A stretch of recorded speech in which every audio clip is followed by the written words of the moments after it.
Everyone, I'm Roshin John. Today I'm going to speak on a topic known as how to make your presentation effective.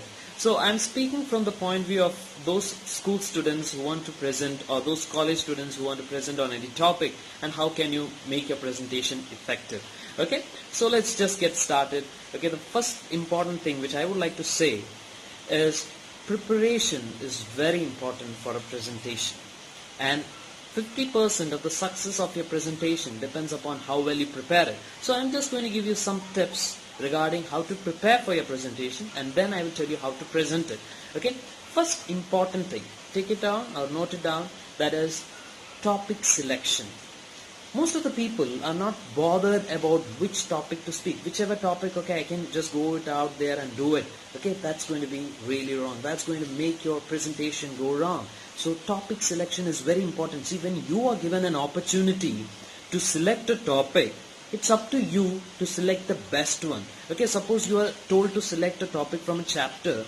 See to it that the topic is not really lengthy, okay, because your presentation should not exceed more than 15 minutes or more than 20 minutes, because that's going to bore the audience. Okay, they are not going to listen to you. Okay, so take a topic that's not so lengthy, and also take a topic that's not so complicated, but it's very easy for you to understand, as well as it is possible for you to study the topic. Okay, so select that kind of topic, otherwise that's going to affect your presentation. Second one is how well you prepare for the topic, how will you prepare for this topic. So this is very important, okay, because just relying on the textbooks or just relying on the books is not important, because you need to also rely on some kind of information that is available through Wikipedia or any other sources. So get the informations from there. Okay, you need to study the topic in such a way that you have so much of information regarding the topic. You need not to have everything, but you need to have some information, some additional informations, because that's going to help you when you're going to speak on this topic. Okay. Third important thing, most important thing I would like to tell you is you need to rehearse. You need to rehearse or practice how to present. Okay, maybe you need to do your homework. If your homework is not right, then you're going to do a big mistake when you go up for presentation. So try to practice. Okay, when you're at home, okay, just try to practice. How are you going to start? What are the contents that you're going to provide for your presentation? Okay, what examples are you going to give? Okay, how many minutes you're going to speak? When you need to look into the slides? When you need to interact with the audience? Everything needs to be rehearsed. It's not possible for you to do it on the spot. Okay, if you want to make a presentation effective, you need to practice. You need to rehearse. Okay, now I'm coming to the most important 5 tips that I would like to give to you. Okay, 5 points how to make your presentation effective. First one, know your audience. Most of them say this point, and even I would like to say this point to you: know your audience. Because when you're going, okay, you want to impress the audience also. Okay, because audience is the one, or your classmates are the ones whom you need to present the topic, and you need to understand them very well. Because if you're going to a class, or if your class is the one who is not able to understand very high, brilliant ideas of yours, then you need to come down at least to their levels and bring in examples and bring in explanations which can actually make them understand what you want to say. Okay, so means to say that know your level of the knowledge of your audience. Okay, that is very important. And some audience will not be interested. Some people will not be interested to listen to your presentation. It's not because of you. It's because of the long presentations that many people are doing at the same time. And that's why they are not interested. So at that point of time, it's very important for you to give some examples. Okay, so to make it an interactive sections by asking them some questions. Okay, so know your audience very well. So you need to study how to attract this audience. Okay, understand that every audience that you see is different in different places. So you need to understand, okay, if it is a class group, understand how to speak in front of them. If know the level or the age group. Okay, because the age group also matters. If they are younger to you, then don't go at your level. Come down so that they will be able to understand what you want to say. So know your audience really well. Second important topic that I said, if you want to impress or if you want to attract your audience, as I said before, then you need to give some examples. Give some stories, give some relevant informations, because that's going to attract them.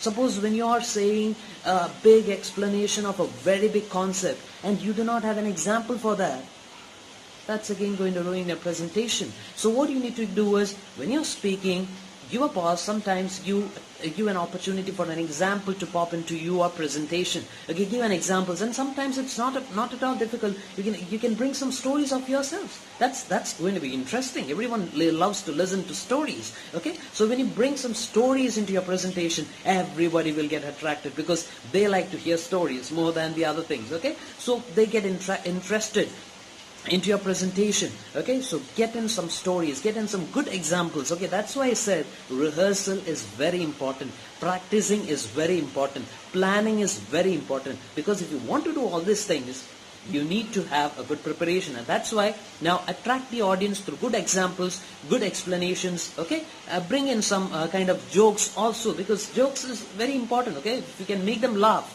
you can make them concentrate a lot onto your presentation. Now the third important point that I've written down over here is eye contact and body language. Suppose just look in my eyes. Right now I'm not looking into the camera, I'm just looking into the screen. Isn't that distracting you? Suppose I'm looking somewhere down there and I'm explaining to you one important aspect. Is it not disturbing you? This is exactly what happens. I have seen a lot of people. What they do is they look into the walls. Okay, they're not looking into the people, they look into the walls. You are explaining a concept to the audience. You are explaining the concept to your people who is listening to you and not to the walls. So the next time you do the presentation, maintain a proper eye contact and a body posture. Every action of yours is also being observed. If you make too much of action with your hands, okay, that's also going to be a problem. So try to be no more control. Okay, try to have a good eye contact. If there is 3 rows, concentrate on all 3 rows. Everyone should feel that you are actually speaking individually to them.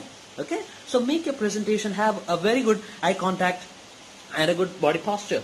Next is effective execution of information. Guys, this is very important. There are some people who rehearse well, who practice well, who plan well, who have got a lot of information within them, but execution of information matters. Okay, what I mean to say is, when you give too much of information, okay, and when you give too less information, this is going to affect your presentation. Okay, we don't want overload of information, we don't want lack of information, but what we want is sufficient information. Sufficient information must be transferred and should be given to your audience, okay, regarding any topic. Okay, and it must be given in an organized manner. You cannot jumble up the things. Okay, you cannot jumble up the contents and give it to them. You need to give it to them in an organized manner, in a way they need to understand. So always try to bring in an element of effective execution of information. The next one is avoid reading from the slide. As I've told you, I've kept a book down over here.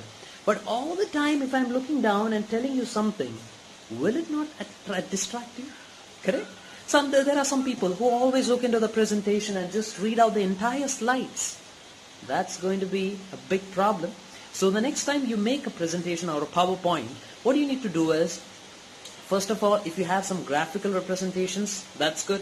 If you have some kind of any pictures, that's good. You can put it over there. And your slides should help you or assist you to make a presentation effective. It should not have the full explanation of what it is. Okay, it should have some meaning. It should have some what I can say, some side points. These are all nice, very good. Okay, that's it. That's how you need to use your slides for. Okay, so make an effective slides also. Okay, so in order to have an effective presentation, and don't read from the slides. This is one of the common mistakes that people do. Okay, so if you can keep this 5 points in your mind, okay, if you can keep this 5 points in your mind, next time you go to a presentation, absolutely your presentation can be the best. Okay, so if you have any comments or if you have any suggestions, okay, to improve the presentation, you can write in the comment section. If you have loved and liked my videos, please like it over there and hit the bell icon and subscribe button. Okay, thank you very much for watching this video. Thank you very much.